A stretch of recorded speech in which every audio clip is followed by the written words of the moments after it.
If you play a horror game over and over, the scares will quickly wear off on ya. Resident Evil is a horror game with a strong gameplay foundation ever since its first entry, making replaying any one still fun even if the scares aren't hitting. I'm a big baby when it comes to horror games and films, but Resident Evil is just a world that's always felt safe to me. That could be because towards the latter half of all the games, there's an escalation of action. The game is more confident putting that emphasis of action on the player, therefore lessening the potential scare factor and making you more confident in your own abilities. It wasn't until after I finished the third entry when I discovered Mercenaries mode. This was a bonus unlockable that leaned more towards the action identity of the series. I played the hell out of this even after I unlocked everything. I just wanted to perfect my runs. When it returned for Resident Evil 4, I was thrown off on how different it was, but ultimately I came to like this version even more and wondered for years how this mode could continue to evolve. Mercenaries has been such a staple feature in the series and has been an addicting feature for players for years. But Mercenaries is just a name. This type of mode where you defeat enemies to increase timer points has been around since the first entry. Not the version most would be familiar with on the PS1, but on the Sega Saturn version as an exclusive bonus called Battle Game. This had players going through various unconnected rooms to clear all the enemies as fast as they could. Choosing between Chris and Jill, you had to complete 15 stages in total. There is a timer, but it's only there to add to your score and it doesn't count down to end your run. You start with quite a few weapons and ammo, but you have to manage resources wisely, especially since you won't be able to replenish them until you're at least 6 stages in. Various enemies and bosses are thrown your way, but they're located in areas you'd find them normally in the story. Two exceptions to this rule though are a zombified Wesker who takes way too much ammo to take down, as well as the gold tyrant who hits like a truck. The final score and ranking are determined by a combination of healing items and ammo used, as well as the time it took for you to complete all stages. Regardless of how high your ranking is, you get absolutely nothing for a completion bonus. I think this mode was just meant as a fun consolation bonus to make up for being released over a year after the PS1 version. The mode itself was the reward for completing the game, unless of course you just put in the cheat code. In the updated DualShock version of Resident Evil 2, Battle Game returned, now called Extreme Battle. Instead of having 15 unconnected rooms, players traverse through all the main areas of the game in a connected path, starting from the monitor room in the lab, which is at the end of the main game. Your goal is to go all the way to the police station to collect 4 antivirus bombs, whose locations are randomized and only obtainable inside the police station. As you traverse, you have to navigate a gauntlet of various enemies. On paper, this looks similar to the Hunk bonus mode, but unlike that, Extreme Battle encourages exploration by providing additional ammo for going off the beaten path. This mode just throws enemies at you pretty much at all times. Scores mainly determined by the time of completion, and enemies are just the obstacles slowing you down. This had me looking at the game in a whole new light, since you're essentially playing it in reverse and encountering enemies in areas they aren't in normally. Finishing the different levels unlocks additional characters, one of which is a new model of Chris Redfield who is exclusive to this mode. A playthrough can take a long time to complete too. The fact that you're able to save your progress mid-run is the biggest testament for that. Most people who played RE2 probably didn't even know that this mode existed. Unlocking it requires you to beat the A and B scenario in that order on normal. That on its own wouldn't be the biggest deal, but more damning was the fact that this was only added in a later updated version of the DualShock Edition re-release. That's probably the main factor as to why Extreme Battle is often forgotten. Resi 3 makes it much easier to unlock the bonus mode by simply just beating the game once, regardless of how long it took or what difficulty. This was the proper debut of the Mercenaries, Operation Mad Jackal. Here you need to get from the cable car area to the save room at the beginning of the game under a time limit, with the timer only slightly increasing with each enemy kill. The story context for the timer is a bomb in your body which will explode if you don't get to your destination in time. This is pretty much the Extreme Battle mode structure minus having to collect the antivirus bombs, and is also much shorter. The mode's name, Mercenaries, refers to the UMBC ops you play as, in which 3 are selectable. The character you pick is essentially a clever proxy for the difficulty. Carlos, having his machine gun and pistol with a lot of ammo, acts as a medium difficulty. Mikhail, who is strapped to the nines and even has a rocket launcher, serves as easy mode. Nikolai has a lot of healing items, but only has a pistol with 15 shots and a knife, which makes him the hard difficulty. With Nikolai, you really have to get creative with how you evade and defeat enemies. The character select shows you the inventory of these 3 characters, so you'll be able to recognize what's a good loadout right away. Especially since you had to beat the game to get this mode anyways, unless you had RE3 and Dreamcast, otherwise this mode is part of the main menu at the start. I suppose if you were getting killed a lot in the main game, you could have grinded out this mode to unlock an infinite ammo weapon to have a super easy playthrough. In Mercenaries, the stronger the enemy you beat, the more time you gain. The time and score multiplies if you get a combo, with the highest multiplier being 3.5 for time and score for a combo of 5 or higher. The combo window is extremely short. The time added from a kill shown for a couple of seconds is your indicator for that window. If you beat an enemy with the worst weapon, the knife, you gain more time than anything else. Killing a zombie with most weapons gives plus 3 seconds, but the knife is plus 24. You have to plan how to reduce the time it takes to kill an enemy with weaker weapons, otherwise you risk wasting more time than you gain. The difficulty of the main path slowly ramps up. It'll start with a couple of zombies, but later on you might run into an enemy who usually isn't in that particular location, or a mass of zombies in a cramped area, or even Nemesis himself. Wait, there's 2? Along the way, there are spots where you can deviate from the main path and rescue hostages for more time and a higher score. These optional hostages are also the only way to gain additional supplies like ammo. There's a total of 6 hostages, and the time reward for saving them is 20 seconds each. There's also these untelegraphed checkpoint bonuses. Hitting the X button on certain spots will grant extra time, but you need to get all 5 for it to be worth it. I wonder why this was included since the game doesn't say these spots exist, and there's also nothing that makes these spots stand out as anything special. If these were better telegraphed, it could have been used in much more interesting ways. Perhaps they could have been placed in riskier areas or in areas you'd have to go out of your way for. The spots these invisible ones are located are strategically placed. These could have acted as a great reward for those curious to go to these out-of-the-way places just like the hostages. Once you get to your destination, you get a briefcase of money from Chief Irons from Resident Evil 2. Then your score is tallied up and you see how much money you've earned. Even if your journey gets cut short, at least you still get paid out with some cash. The money is used to buy weapons with infinite ammo, which can then be used in the main game. This makes a potential second run much more enticing since you can just blast through. Once you unlock everything though, you might not have a real desire to go back to this mode. The only thing left to do is perfect your run if you want to show off. If you want a real challenge though, play the German version of the game. Due to the country's censorship regulations, you can't score points for killing humanoid enemies. That means zombies are merely obstacles, and killing them means nothing for your time or score. The bug enemies, dogs, and crows are the only way to score additional points in time. The cherry on top is that the score ranking wasn't adjusted for this change at all, meaning the highest ranking can't go above an A on the end screen. German players gotta grind this mode out way more since the payout is so low no matter how good you do. Around 6 years after RE3, the 4th entry dropped and revamped Mercenaries mode to the one that most people are familiar with. There was no longer a race to go from point A to point B, but rather the focus was all on combat in a large arena. You did have a time limit, but you could gain more by simply finding power-ups by exploring the stage. With 4 stages in total, each one had layouts that you need to get used to, with different enemies that spawn on each. For example, the first stage is the village from the iconic intro. The main center area is a wide open space you can maneuver around in. If you choose to explore the houses, those are more cramped and some only have one way out. So if the Chainsaw Sisters roll up, you need a plan to deal with that. Compare this to Salazar's castle. It's much more narrow overall than the village. The Ganados here can also spawn parasites that one-shot you on top of pegging you with crossbows from afar. The compact castle environment can be used to your advantage. Since the enemies are all cramped up, you can clear out more of them with explosions for bigger combos. The Los Illuminados, in my opinion, are harder to deal with than the Ganados in the village.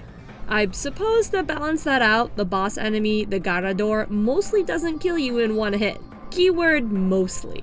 Also, it's just one of him that typically spawns at a time versus the pair of Chainsaw Sisters in the village.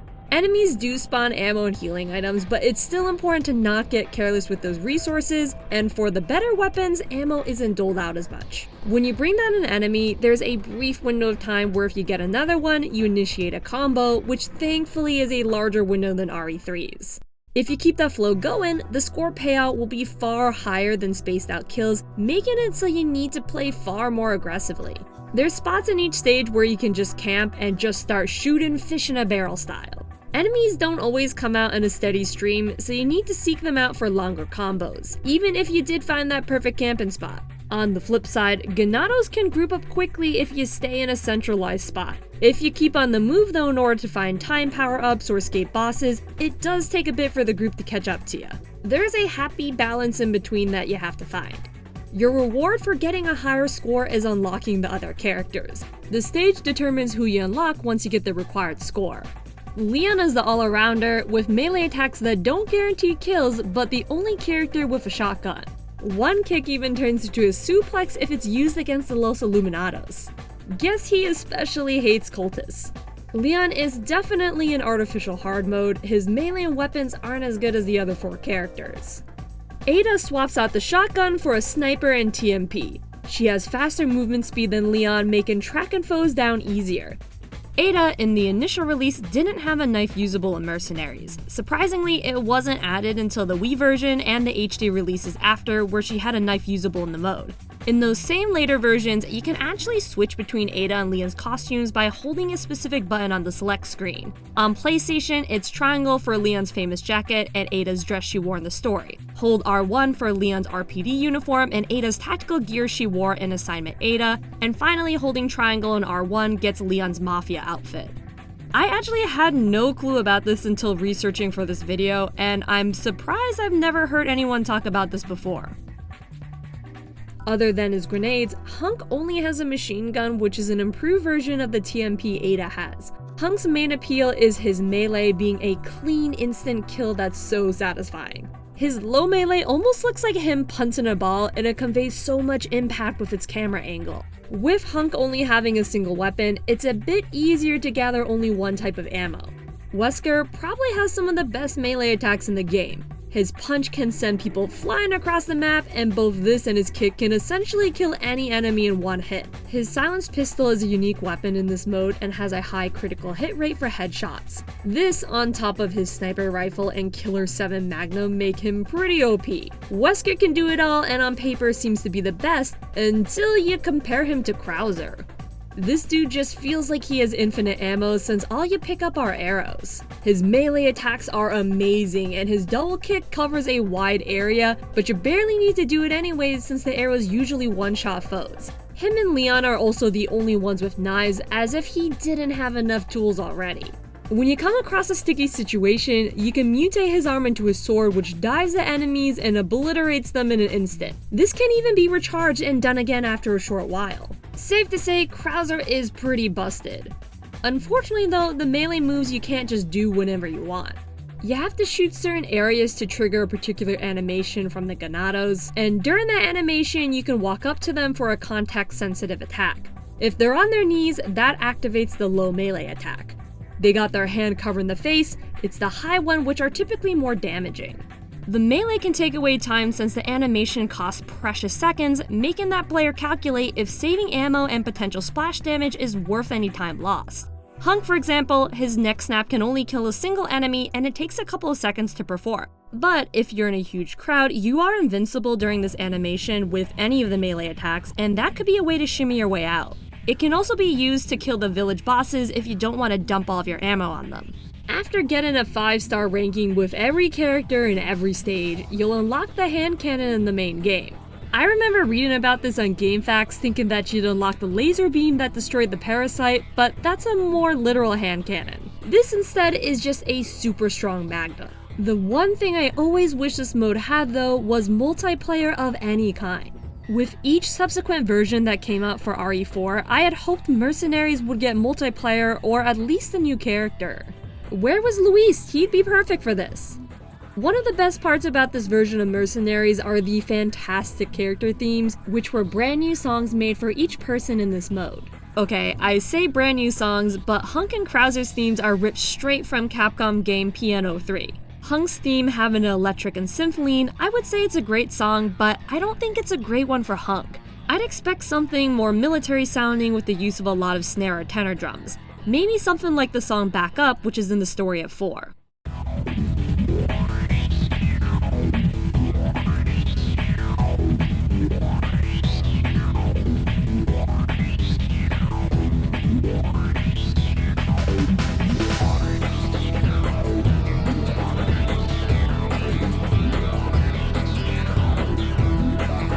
Krauser's theme, I'm surprised, wasn't just composed with him in mind. Krauser having a background in jungle warfare, this theme is perfect for him. The percussion and use of bongos really convey the more tribal, wilderness aspects to this song. This tune seems to fit more here than it does in Piano 3. There, it's a harsh and bleak outdoor environment, but it's not a jungle or anything. Keep in mind, I've sparsely played Piano 3, but I feel it's a bit mismatched here.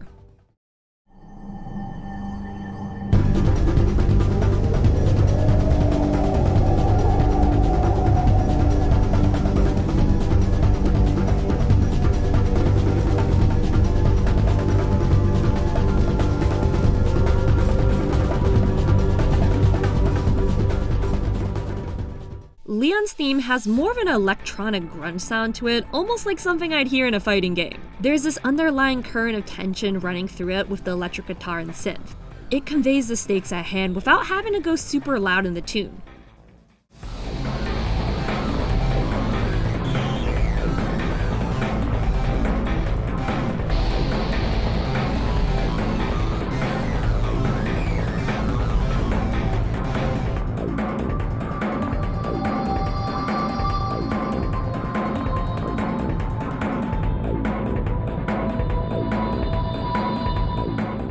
Like Krauser's, Ada's theme uses bongos as well, but instead is given an exotic flair by being played steadily throughout the song to convey a femme fatale spy tone.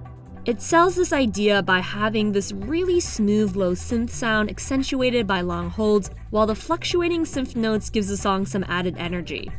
A really great electronic groove which underlines that even though Ada is taking down Ganados in this high stress mode, she's calm as can be.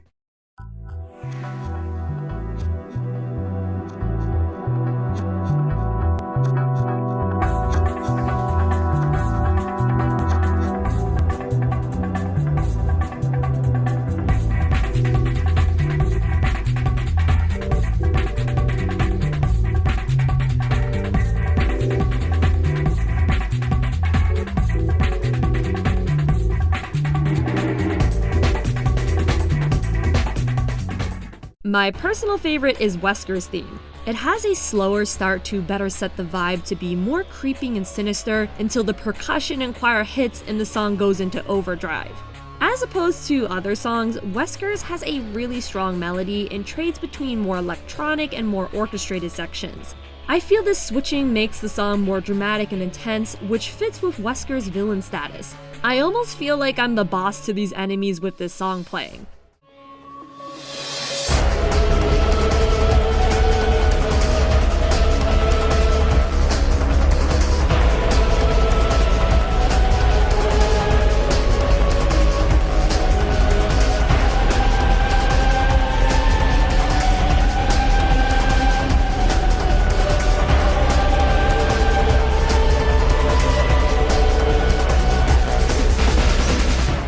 Honestly, all of these songs are bangers, and they effectively give the energy needed to make the action seem more intense, regardless of the setting. A few years later, I got my wish for multiplayer in Resident Evil 5. This version took everything that made the last one great and improved upon it in all of the right ways. There are more options for melee attacks, more stages, more characters, and even more enemies on screen. One gripe though was losing the character themes. Now we just have a single track for the whole mode. Thankfully it's a good one, but it gets old real quick. Playing the new co-op multiplayer adds to the tension, since if one of you doesn't have your shit together, you're wasting time babysitting. If one of you dies, it's over for both of you, which is why you should always know where your partner is. If you get into a critical state in multiplayer, only your partner can resuscitate you, opposed to being able to mash a button in solo play. The multiplayer is also available online or locally on the same console through split screen. What a concept. There were 4 unique characters at the game's initial release: Chris Redfield, Sheva Almore, Jill Valentine, and the return of Albert Wesker. With only 4 unique characters, people were disappointed at first because it seemed as though we were getting less characters. However, the alternate outfits acted as new ones since they all had completely different weapon loadouts. I would agree that perhaps one more character could have helped this roster feel more complete. A year after launch, RE5 received DLC with the Gold Edition, and this is the version that's on all modern gaming storefronts now. In addition to the 2 new story missions were the bonus characters from Mercenaries.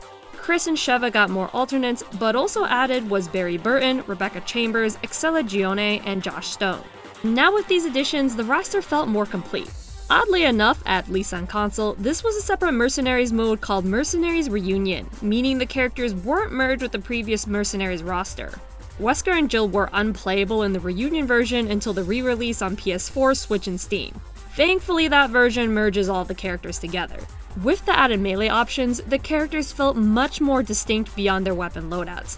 You can tell they had to tweak the balance of the melee attacks from 4. A lot of these still kill in one hit, but enemies weren't getting blown across the screen this time.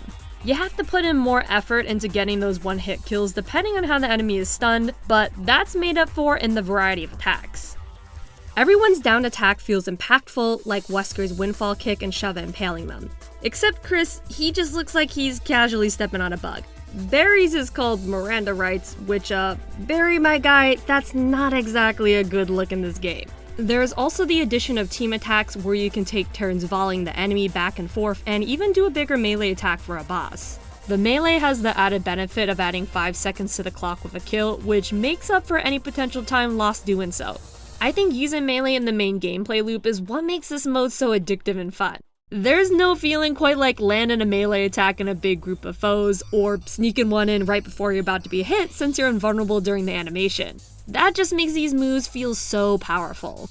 If you're feeling cocky, you can even taunt by clicking both analog sticks. Instead of a taunt, Wesker in particular is able to dash across the map with his incredible speed, but at the cost of his health. This isn't exactly easy to control either. I assume its main purpose is to be used as a quick escape. The core base of gameplay is still similar to RE4, but there's a big change with having to manage inventory in-game. This is great for not slowing the pace while you're in menus, but that also means enemies can attack you if you're not careful. I think this strikes a really nice balance of tension since it forces the player to debate when is the right time to pop open that menu. Far more interesting that you can't catch your breath and organize your inventory. There's also no maneuvering items for space in an attaché case either. You can carry 9 items and that's it, so you need to combine items where you can. A strategy I've seen higher level players do is that during melee animations, they open the weapon menu to reload by combining the ammo with the weapon. Every second counts, and reloading and combining herbs leaves you vulnerable to waste more time. We have 8 stages, 2 of them being original ones that weren't repurposed areas from the main game. I always wondered if they were cut areas from the story or if they were made specifically for Mercenaries. The experimental facility I get is repurposed assets from the story, but the prison is a whole new area. In the main game, there's no place like this before fighting Wesker on the volcano. There's even a unique red executioner who appears here. Experimental facility is more of a linear path that has you go higher and higher. This stage has some player-activated traps with electric boxes and spikes from the ground. These can definitely help since it's easy to get swarmed by lickers quickly here. With this map being so narrow, I'm guessing regular Mangini would get bottlenecked easily, whereas the lickers can come from all angles since they can crawl on the ceiling. It feels kinda random on when the lickers show up. Bosses usually appear around when 50 enemies are killed, but I've seen these lickers appear right at the start sometimes. The first stage unlocked at the start is Public Assembly. This is essentially an endless version of the starting chapter of the game, though here it has more areas open than the one in the story, and the Executioner appears as the stage boss. He's not revving up a chainsaw, so he might sneak up on you if you're not keeping an eye out.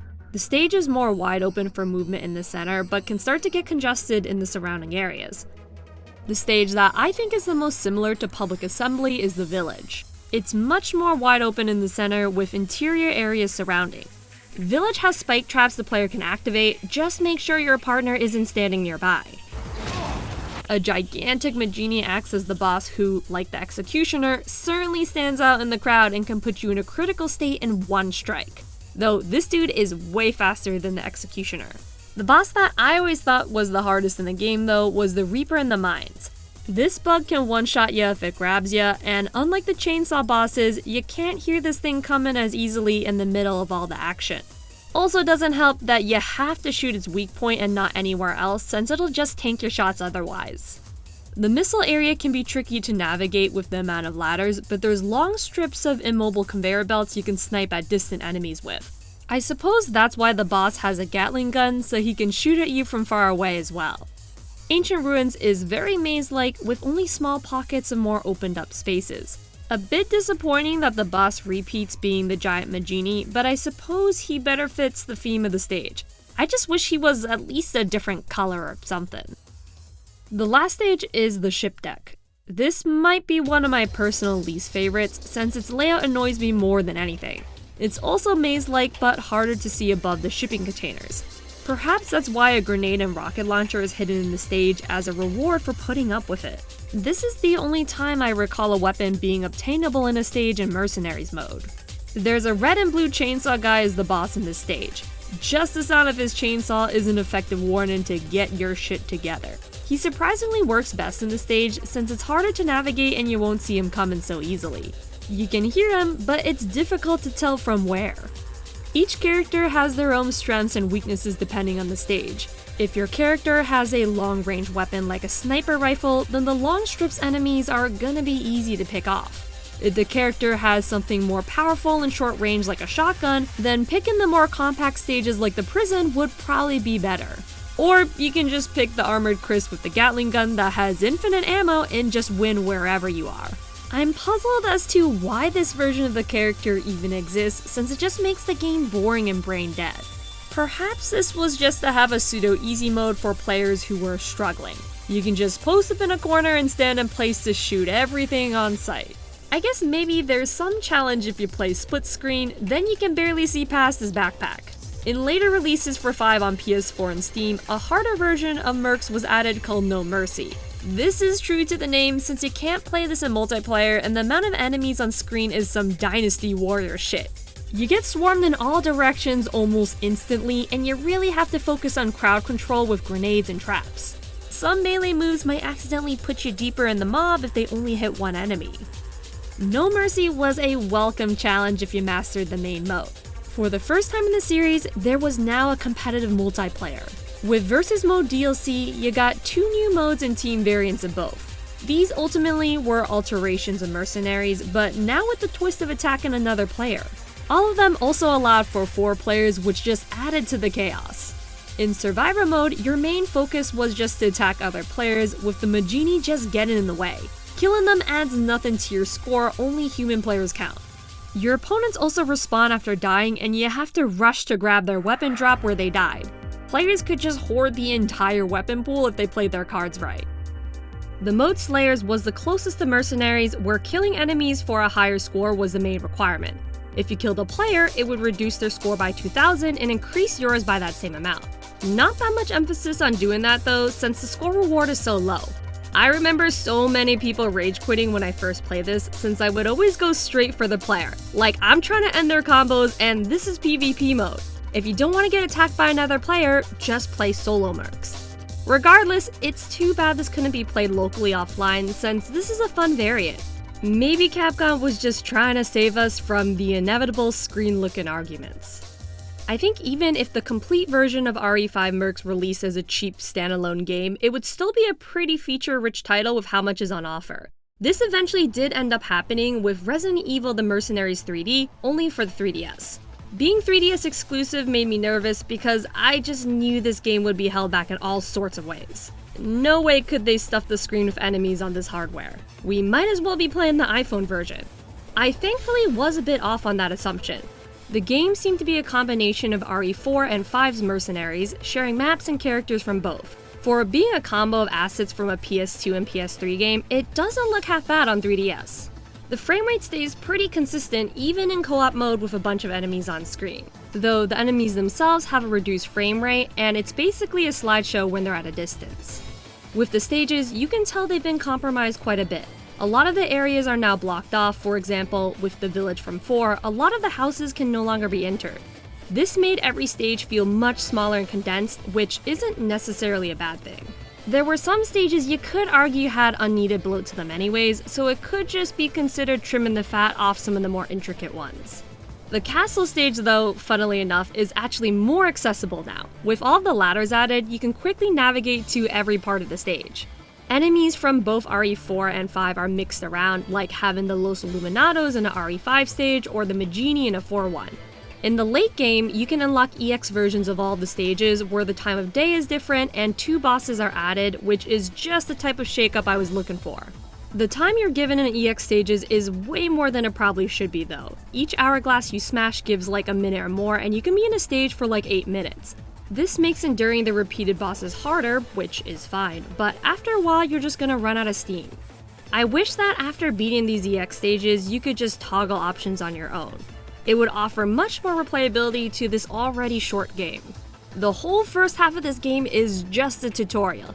You'd think this would be skippable by the game asking if you've played Mercenaries before, but even then, the tutorial isn't gonna keep anyone's interest. This could have been compressed to a single mission. At the end of the tutorial, there's a boss fight with the giant bat creature from 5. Seems random, but it's impressive they got this guy to look so good on the hardware. He also acts as the game's final boss for the story mode. The unskippable credits will roll once you beat him regardless of the time left on screen. A mission that changes the format, and one that I wish was explored more, is where you fight enemies in waves. Once you finish off the required amount, it refreshes to a new round. This seems to have been their attempt at a horde mode. It's just too bad it's only for a couple of missions. I think this could have been developed to be its own side mode. Perhaps have ammo be limited even more and make players plan around scarce resources while still trying to get to the next wave. I am happy a lot of the music is different per stage this time, making it not as repetitive unlike in previous games. The songs from 4 and 5 are also used in the later EX stages.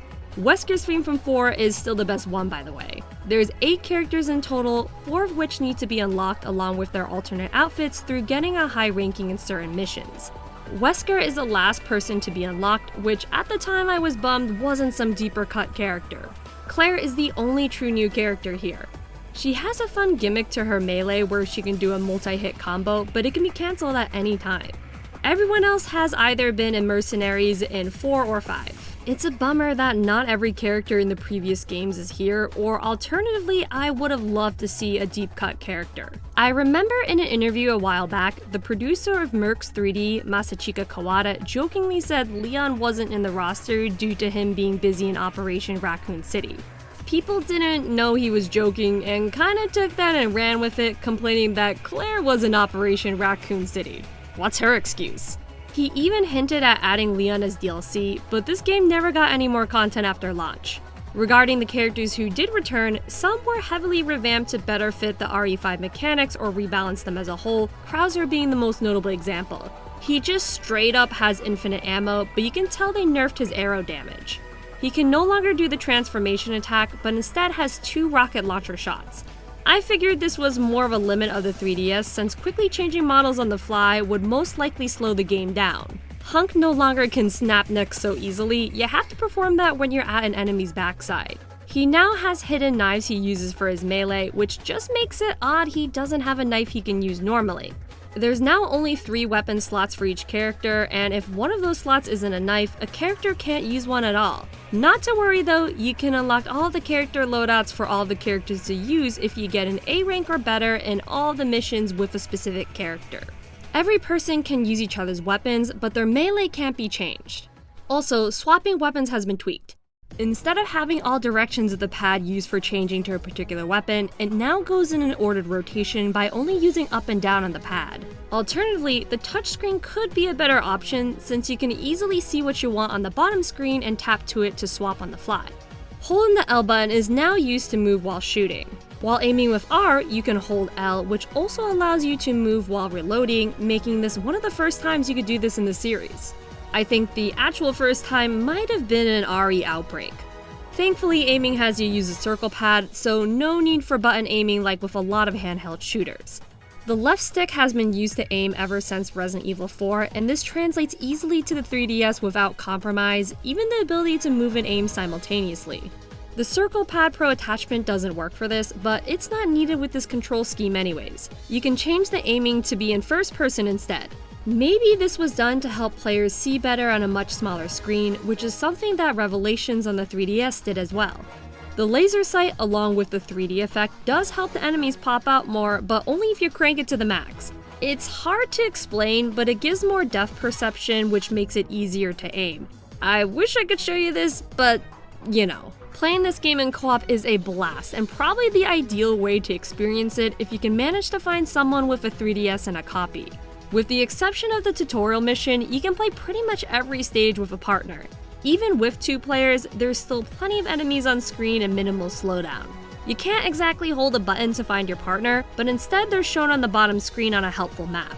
At the start, both players are spawned as far as possible away from each other, so you'll need that map to track them down quickly. There is a dedicated top button, which is cute and all, but I feel like this could have been something on the touchscreen instead. Maybe having that taunt button used for like a quick turn or equipping landmines or grenades instead, I think would have better served the gameplay.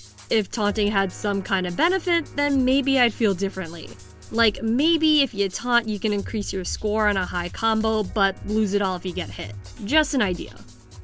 Another added perk was the use of unlockable skills. You can equip a max of 3 and they even level up, which increases their effect. The skills usually boil down to more damage or receiving less. For example, handguns doing more damage or resistance to fatal blows or increased health with herbs, etc. The perks I don't think add anything interesting to the gameplay. Personally, I think having the perks attached to the characters and their costumes would have been better. From what I was able to find, this game sold around 400,000 copies, which apparently was exactly what Capcom expected it to sell based on projections. I personally like this game, but it being on a handheld was its greatest drawback for me. The game itself ran great, but not being able to play on a bigger screen was my main issue. With a small handheld screen, local co-op is out of the question. I had hoped that this spin-off would have opened the doors to a dedicated console game with even more features, but sadly Mercs was destined to stay a side mode. April 2011, 2 months prior to Mercenaries on 3DS, saw the release of Resident Evil Mercenaries Versus on the iPhone. This game is unplayable and off the App Store at this point, so I have to use footage that's not my own. I sadly haven't played this version, but it doesn't look all that appealing beyond its historical novelty. This uses a mix of assets of RE4 and 5, but the only 3 playable characters are all from 5, those 3 being Chris, Jill, and Wesker. Killing enemies in the map for points is the main goal, but they are much more sparse here. A twist to the formula though is the versus aspect, where 4 players have to kill each other while getting points from enemies. This is similar to the Resident Evil 5 PvP mode Slayers. I personally have a feeling this versus element was focused on due to the iPhone's limited hardware at the time. The most recent iPhone in 2011 being the iPhone 4S. Frequently spawning enemies must have been hard to implement, so having 4 other players in the action was probably to make up for this. These maps have assets from 4 and 5, but they're all original designs and don't seem to be areas ripped from the story modes. They're not very detailed and they seem pretty condensed, so I think that had to be done for the platform as well. There is a shooting gallery mode where you shoot medallions scattered through a map, but that was about it. I'm not a big fan of mobile games since touch controls were never fun to use unless the game was made with it specifically in mind, but even having a controller for this game I don't think would save it. This was only $3 at release though, so it's hard to complain much. It wasn't even that novel to have a 3D Resident Evil on iPhone at the time, since in 2009 we already had RE4 on mobile. Plus we already knew of Mercenaries on 3DS, and that looked way better. You just had to wait 2 months to get a true version of Mercs. Thankfully with Resident Evil 6, they didn't skimp out on features. This potentially is the most content-rich version, especially if you include the added DLC maps. Mercs is available from the start, but at its original release only 1 map could be selected until you unlock the rest in the story. With the Switch and PS4 versions though, all of the stages including the DLC are ready to go from the start. The way characters are organized is so much better too, with the alternate outfits being grouped with their respective characters. Each person has their alt as something goofy like Leon as a pirate or Piers as a NASCAR racer, and there's the addition of a PS1 polygon style classic outfit as well. You had this even for characters like Jake who debuted in this very game, or Sherry who's wearing her outfit from 2 but has her appearance changed to reflect her age in 6. On the initial release, the alternate color for the first alt and the PS1 Polygon one had to be unlocked by going on RENet from what I recall.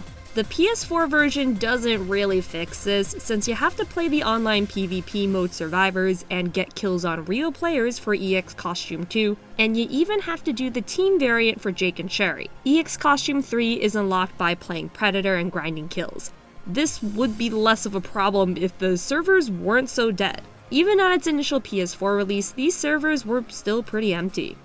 The Switch version actually makes an improvement by having you get an A rank or higher on a No Mercy map. They can even be used in the story mode too.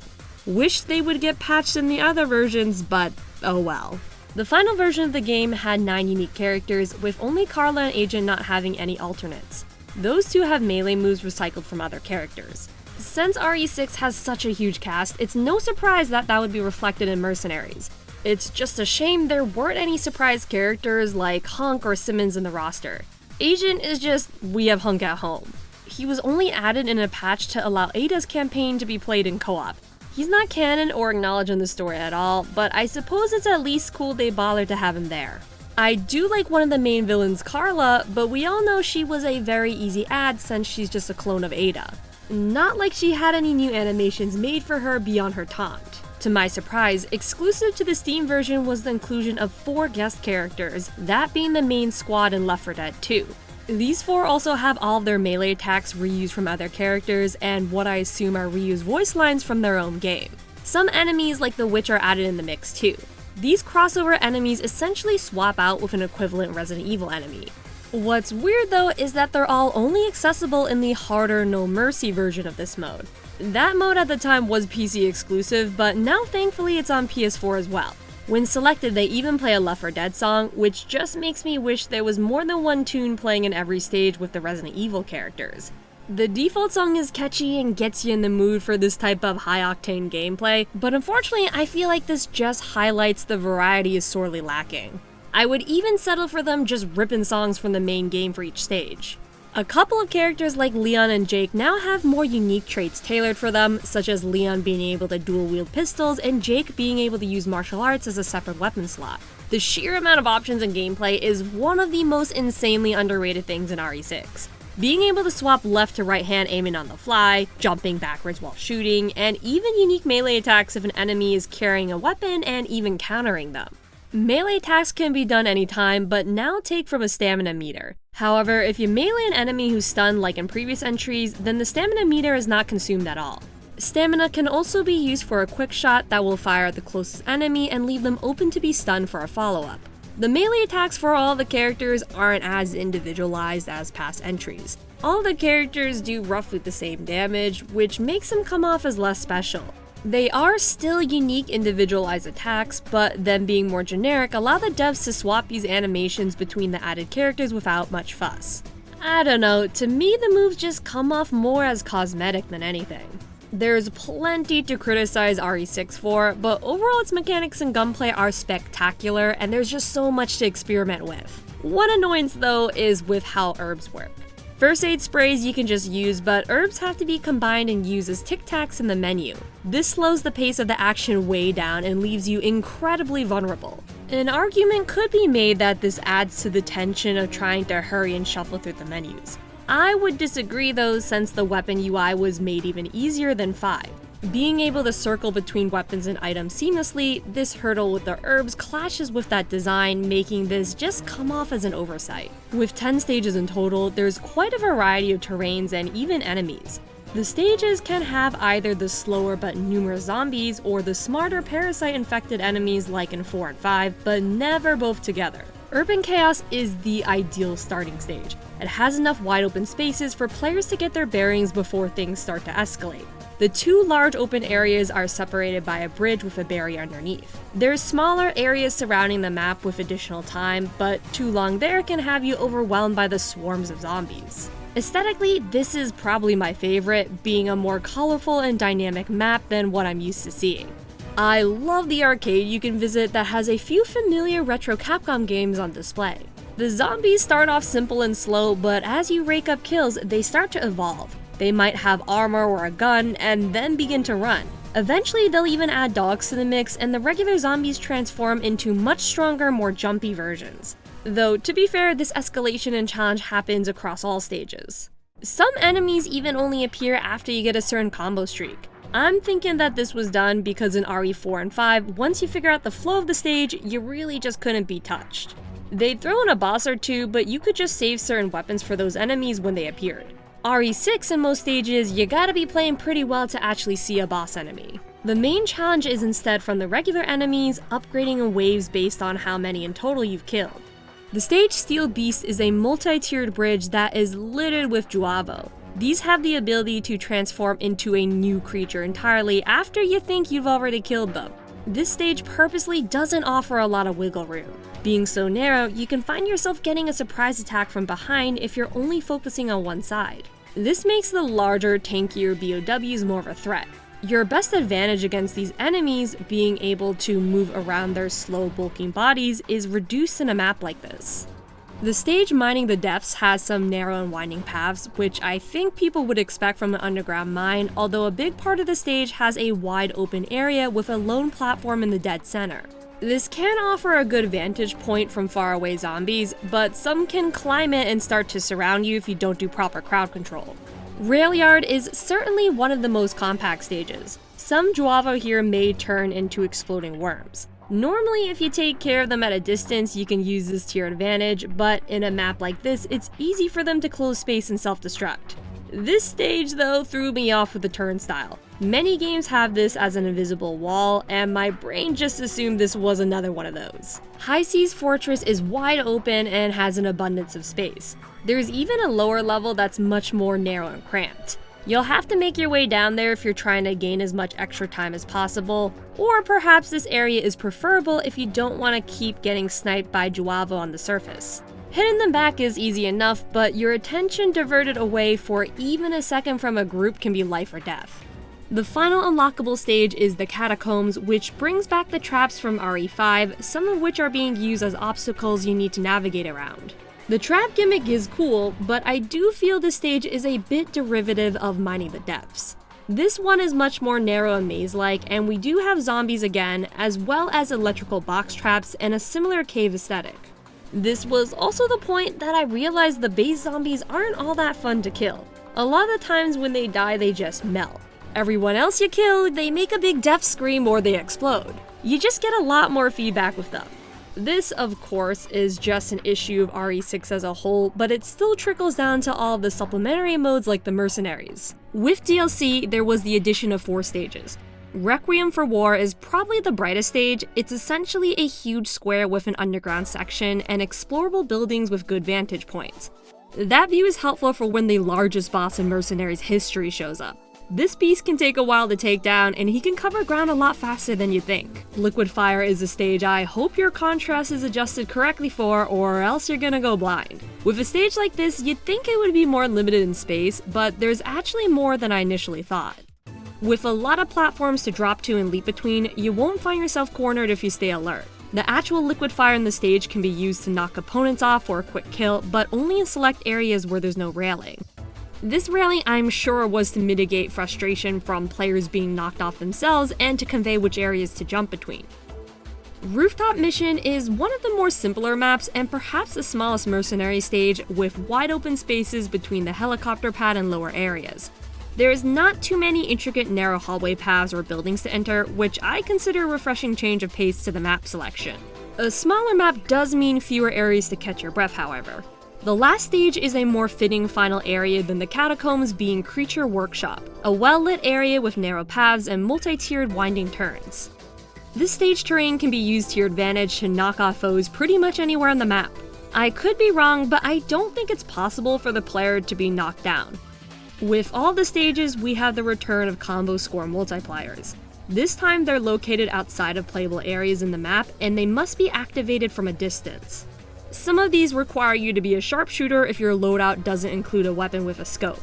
This is a clever artificial barrier for less skilled players, since shooting it is going to divert attention away from the action, leaving that less skilled player vulnerable.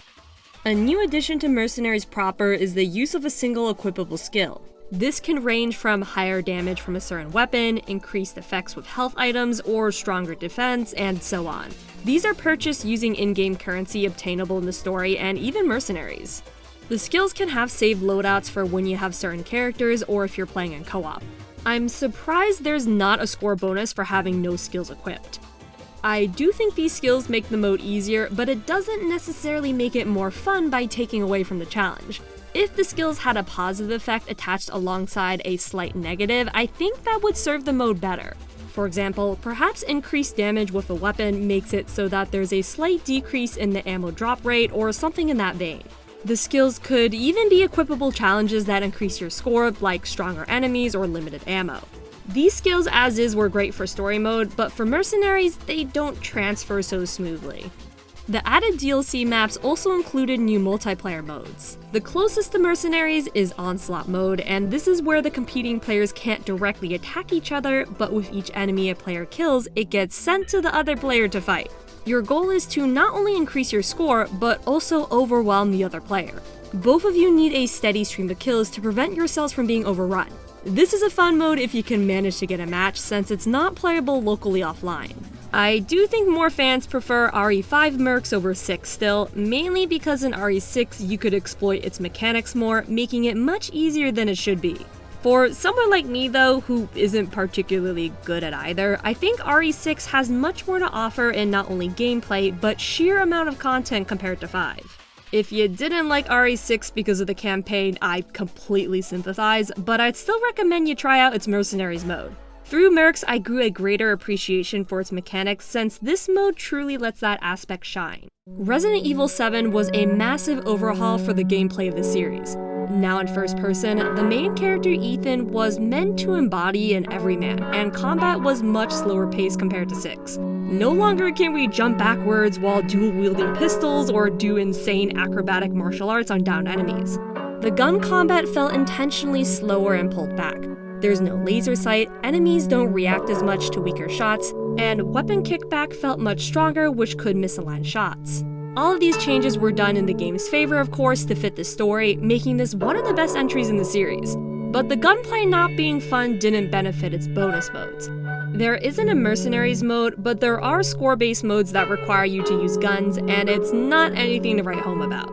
It's to be assumed there was no Mercenaries mode since I'm sure they knew the moment-to-moment gameplay wasn't exactly fun. Having the gunplay feel better like a game of Call of Duty or Halo is antithetical to the main game's goal, since having a skilled marksman playable would take away from the feeling of fear and helplessness from the player. Resident Evil Village or 8 did have gunplay feel improved a bit, now with the context of Ethan being trained by Chris. However, it still didn't feel all that fun to actually shoot a lot of the time. What surprised me was that there actually was a Mercenaries at all for this entry. At launch, this mode was unlockable after completing the main game, but only with Ethan being playable, which was just one of the massive disappointments here. The format is similar to the previous on paper, but what changed makes the mode entirely different. You start in a room with the in-game shopkeep, the Duke. You can spend money to upgrade weapons or on additional supplies and power-ups. Once you walk through the door, a round starts. There are multiple rounds per stage, with each round allowing you to upgrade and restock with the Duke. Whatever money you don't use goes to your total score, so if you feel a weapon isn't really needed, you can sell it and keep the currency. You do need to kill enemies for time and points still. The weaker the weapon, the more points you earn, as well as a higher combo streak. You can also find power-ups to increase time too. A lot of this sounds similar to past titles, but that's mainly where the similarities end. There's a blue power-up that, once found, can upgrade a trait of your character for the rest of the run. These abilities seem stackable if you get the same ones, or you can re-roll for another set if you're not feeling any of them. Some are even character-specific. These upgrades typically involve a damage or movement buff, or an increase in certain types of drops, and so on. The number of enemies is reduced by a significant amount. After you kill enough of them, a path to the exit will open, although it's best to kill everyone before you do so. These foes are set in specific spawn points, and they're no longer randomized. Bosses are gonna spawn no matter what too.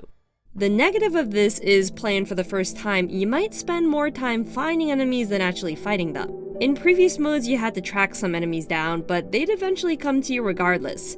Here it's best you memorize these enemy placements to perfect your run each round. This is somewhat reminiscent of RE3, but in that it was one long path you could deviate from.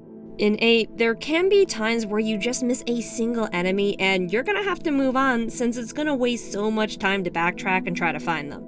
For the sake of your score, getting a better time is better than killing every single guy.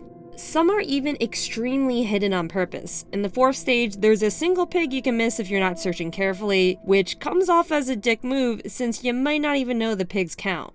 The issue of having to hunt enemies down is this mode's biggest flaw. A large portion of your score is determined by how much time you have left, and circling around the area to find that one enemy you missed can be very draining on your time. I am glad there's at least health bars on enemies though. It's a nice UI change to make foes easier to find and confirm kills. Playing as Ethan in an action-focused mode sadly takes the win out of this too. This does feel better than 7, but not by much. It still isn't all that satisfying to shoot enemies, and there's a lack of melee options. Even if the format of this was the exact same as the last Mercs, I don't think it would be that fun still if only Ethan was playable. Thankfully, RE8 updated with improvements to Mercenaries called Mercenaries Additional Orders, adding 2 new stages and 3 playable characters. Chris Redfield, the homeless Magneto Heisenberg, and Lady D herself. Chris right off the bat feels exactly how this mode should play. He has much better guns than Ethan, as well as 2 melee buttons which can be used at any time without a stamina meter. The other 2 playable characters required much more to unlock than people expected. This Mercenaries upgrade was part of a DLC pack that cost $20, making people question why the need to unlock these characters if they already paid money. You have to get a pretty high rank, being an A rank or higher in a run, to even unlock the other stages. One character requires you to get an S rank on a specific stage, which is really challenging. In this mode, you have to focus on getting the longest combo possible while finishing the stage quickly. You also have to forego upgrading your kit and use weaker weapons, since every bit of money helps add to that final score. It may also take some repeat runs, since you have to map out where enemies spawn to minimize time finding them, and planning out which ones you can use the weaker weapons for. Ideally, you can keep a long combo going from the beginning to the end of a level. These runs aren't short either, they can last like 30 minutes or more depending on the stage. I imagine this frustrated people having to do these long-ass stages over and over. I know it did for me when I played this at the time.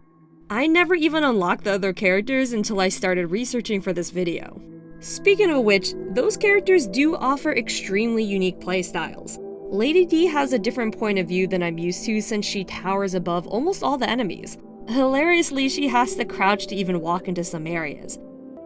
She doesn't use guns or anything, but instead uses her claws as her primary melee attack, in addition to being able to summon a swarm of flies, which are her daughters. Heisenberg is just as unique. He mainly uses his hammer for close range attacks. For long range attacks, he throws metal shrapnel and saws at foes. He can even send in one of his armed goons for a kamikaze attack. These two definitely make this whole mode easier with how stupid good they are. There was so much thought put into these characters that it's a bummer most people probably didn't unlock them. These characters make me wish that we could put the camera in third person like they added in the main game. Then we could see Lady D in her full glory. These are the perfect characters to take on the hard mode version of the stages. They seem to have the same enemy types and placements from what I've seen, but the enemies take much more damage to take down and dole out a lot more too. I did have some fun with it, but nothing deflated me more than doing what I felt like was a good run, only to blankly stare at the final ranking being a B. This mode overall is a disappointment, but it doesn't mean it was awful. The problem really starts with this being called Mercenaries. This version in 8 has a very similar structure to the raid mode in both Resident Evil Revelations games. That was a great alternative to Mercenaries and those spin-offs. If this was called raid mode instead of Mercenaries, then I'd probably be much more forgiving. At launch, the final stage before they eventually added 2 more in the update had you fight Miranda, the final boss of the story, which I feel is a bit off-putting, introducing a proper boss fight in a single stage. I don't think this works at all here. If this was done at the very end of every stage, then maybe that wouldn't be a bad idea. But doing it just once makes it feel like they ran out of ideas. There's another boss fight in the final DLC stage with the swamp monster Salvatore, but he's not someone you fight in the final level of this stage, it's just in the middle of it, which makes this even more off-putting than the Miranda one. The maps are linear paths rather than a large arena. Some of the locations even repeat, just with enemies placed differently and having some new areas accessible. There are also some cute gimmicks like enemies being much bigger or smaller than normal, or they're on fire. RE8 does have great enemy variety, so I think they could have worked in an arena-styled mode. Perhaps the devs did attempt that, but maybe at the same time it was difficult having so many enemies spawning in rapid succession. I would have preferred it if it had the same structure as the third games. A long linear path from point A to point B could work in 8's existing environment. There potentially could be different stages with multiple paths since this game is structured in branching paths to key areas already. You can argue that it's the same structure we have currently, but having the disconnected and repeating levels just comes off as needless padding. At least with one longer level, you're not wasting your time if you know your score isn't going past the B earlier on. People's disappointment with this mainly boils down to this just isn't Mercenaries. Even if we had the exact same structure as before, the combat just isn't as fun. RE4 through 6 had more of an arcade shooter vibe. 8 being more grounded doesn't leave a lot of room for fun combat. RE7 on its release went all in on virtual reality, seen as the premier killer app for the original PSVR. RE8 continued this with the PSVR 2, but only with its story mode.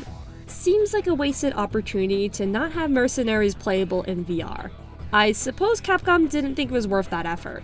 Later that year in 2021 had the release of the original Resident Evil 4 exclusively on the MetaQuest headset, which to me was even better than RE7 and 8 on VR. A free update to the title added Mercenaries, which is fitting since the original RE4 is really when the mode took a life of its own.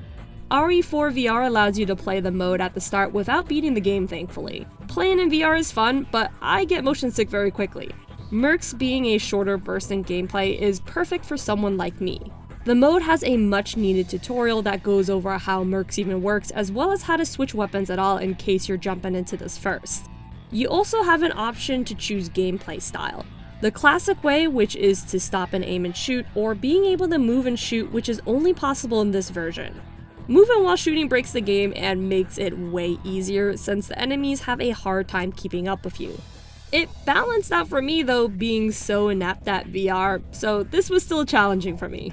Mercenaries for the most part has the same rules and structure of how it appeared originally in 4. Picking up items though is something that I can never get the hang of. If you pick up ammo, health, or even time, you just kind of absorb it into your body. I like to think you're just eating it.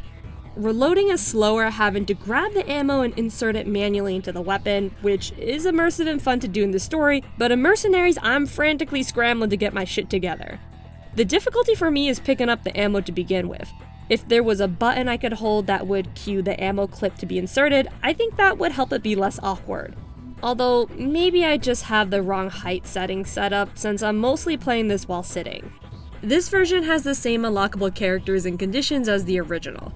Now Hunk and Wesker have knives this time, and there are even unique designs for them both as well. Other minor character tweaks beyond that include Hunk's neck break being much faster, or Krauser's Plaga Sword now muting the audio for the player when this attack is ready. It makes it seem like Krauser is in a rage state, but perhaps they thought doing this was the best way to tell the player. Couldn't they just have his hand glow or have an icon on the UI to show that? Maybe this muting of audio is how they pseudo-nerfed it, since it kinda pressures you to use it now since it's easier for surprise attacks. It's still pretty busted already though. For melee attacks or other contextual actions, there's a brief moment where your character is shown in third person. I assume this was done so the player doesn't vomit when your character is flipping and spinning performing these actions.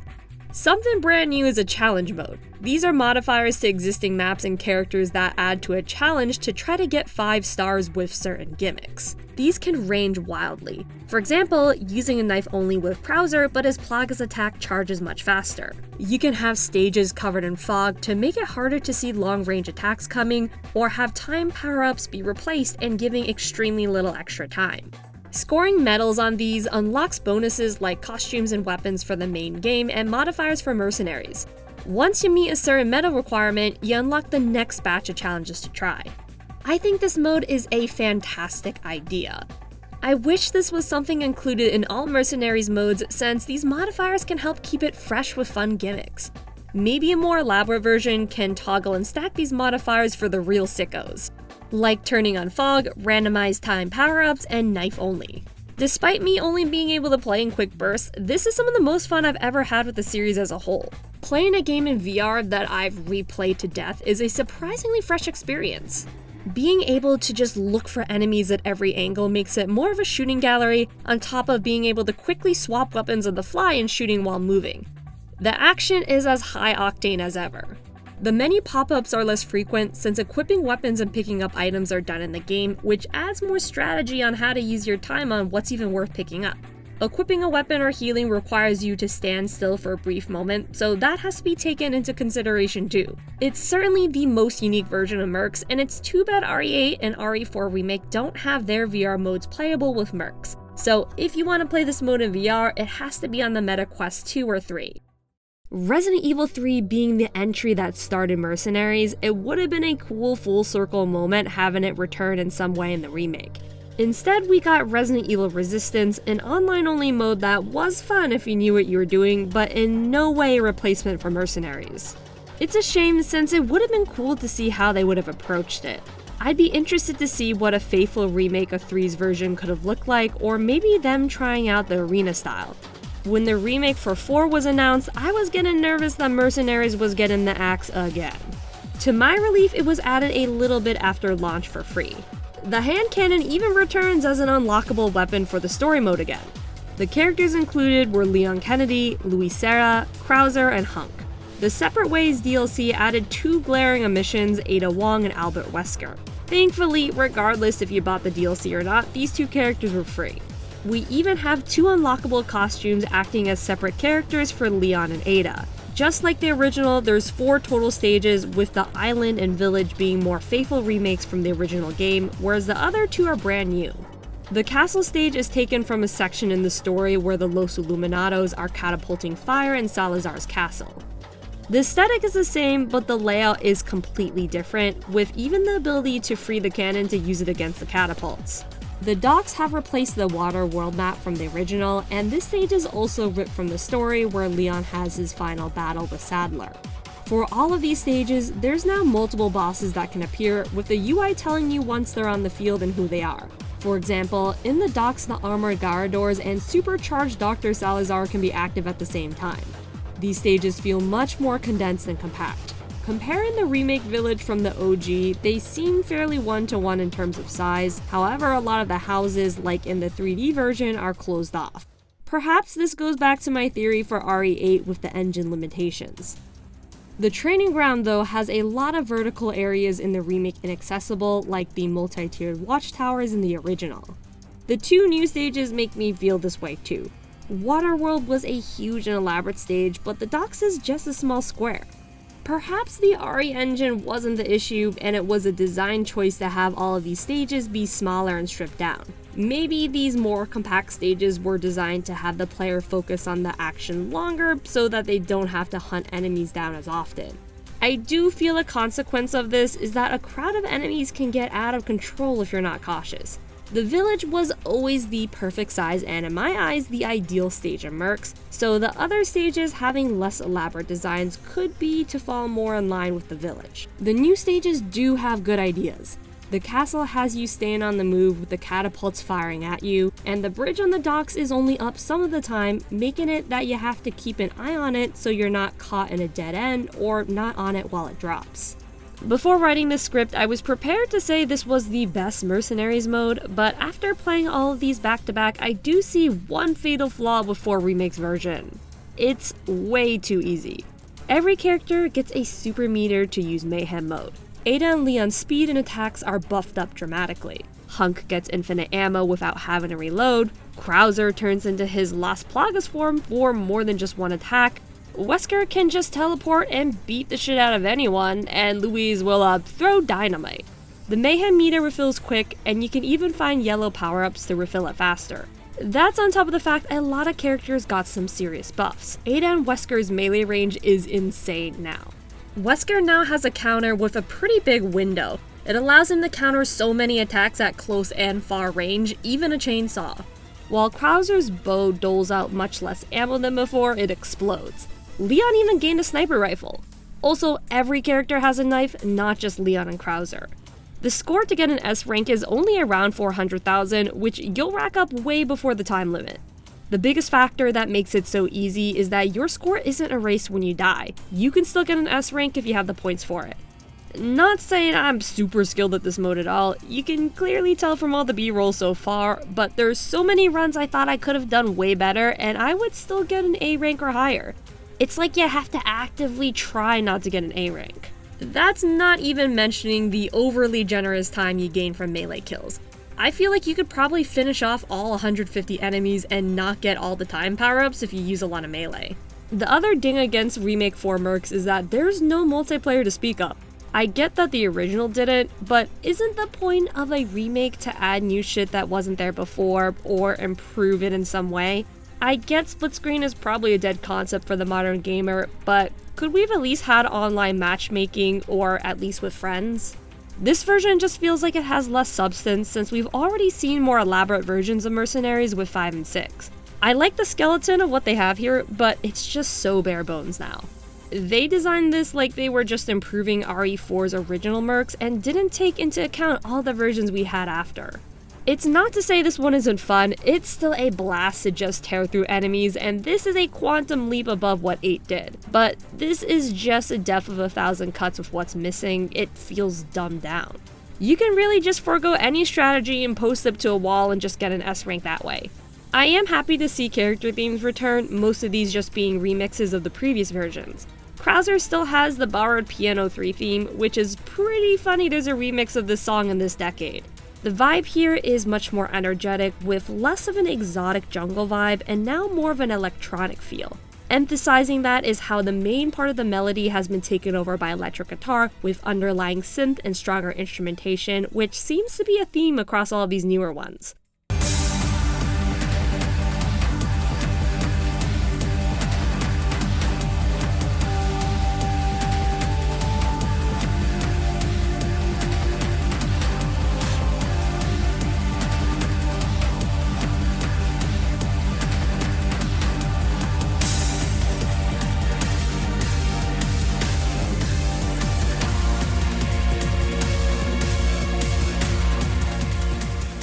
Wesker's 4 Remake theme just doesn't hit the same way his original did. Similar to Krauser's theme, they made this a much more electronic piece with guitar and synth, however the added instruments muddle the water a bit and make the epic choir just sound more subdued.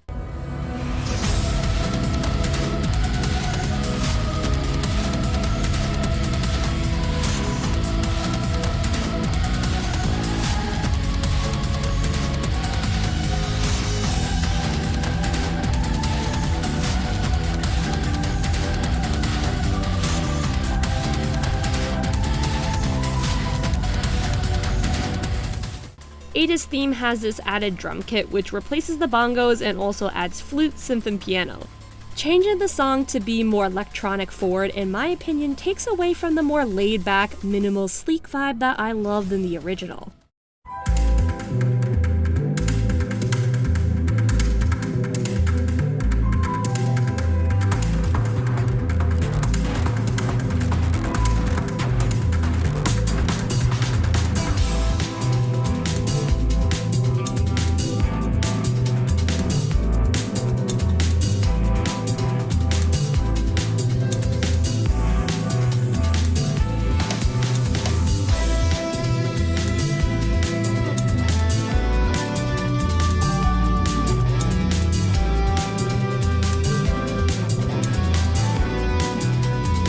Leon's theme, it's hard for me to tell if this is a remix of his previous theme or just a new song because the melody was never all that strong to begin with. There seems to be an added section with violin and percussion throughout. This tune has the vibe of the last one since it carries over the electronic Y2K sound, and I would say I like it about the same.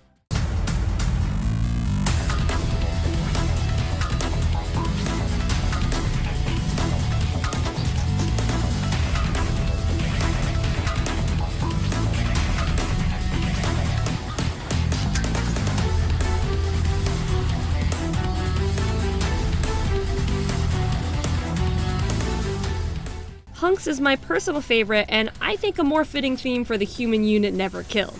This is a mashup of his theme in both the original Resident Evil 2 and the remake. Whereas originally I felt that Hunk and Leon's themes were similar, they are very distinct now. This song has a darker, grander feel with the strings and aggressive guitar melody, making the tone much more high stakes.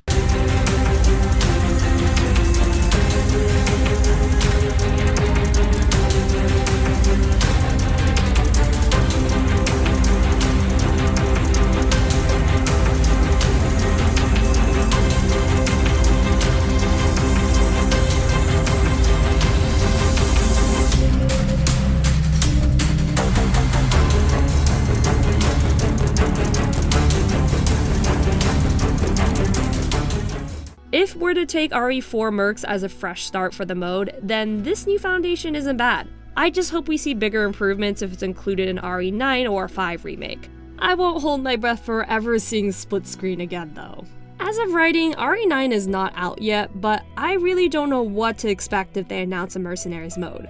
Will it follow the format of 8, or perhaps improve upon the new foundation of 4 Remake? Or it might just straight up not return at all. This entry seems to be a big nostalgic celebration of the series. Mercenaries is a big part of all of the eras of the franchise, and it would be a shame if it missed this particular entry. Mercenaries is the series leaning into its roots in action. Personally, I think it works best as a post-game reward, and by the time you beat the story, you'll be used to the higher octane action Mercs has to offer.